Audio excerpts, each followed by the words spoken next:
Hi everyone, my name is Emily Roberts. I am a blogger for healthyplace.com. I write the blog Building Self-Esteem.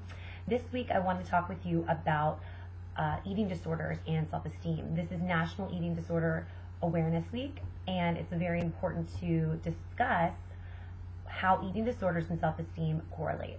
That means that they work hand in hand at some capacity. I used to work in an eating disorder facility. In fact, I work currently with a lot of eating disordered populations.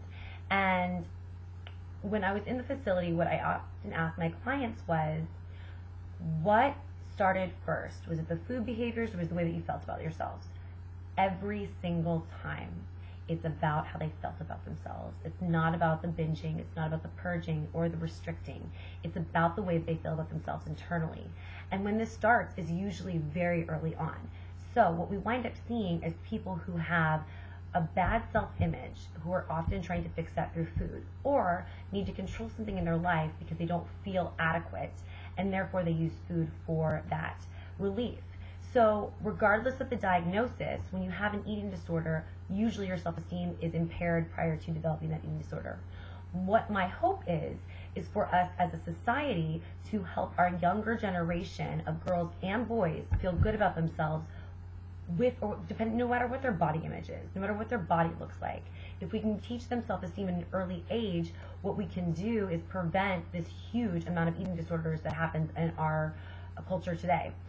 And that's not saying that people who struggle with eating disorders now can't find relief and find the ability to love themselves and have healthy self-esteem. That's not the case at all. They can do a lot of therapy around that. They can do a lot of self-work around that. And usually what winds up happening with eating disorders specifically is when we are able to get the self-esteem intact, when we're able to get them feeling a little bit better about themselves, regardless of their body image, the behaviors with food tend to get better as well. So it's really, really valuable to look at self-esteem and eating disorders in the same category.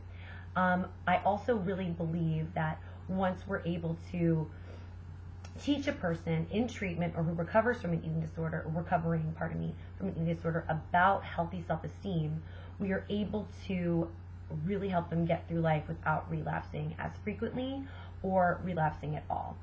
So that's my spiel about self-esteem and eating disorders. Please, please, please talk about it. Educate yourself. And if you're working with kids, educate them on building self-esteem at an early age. Thank you so much, and I look forward to speaking with you all soon. Take good care.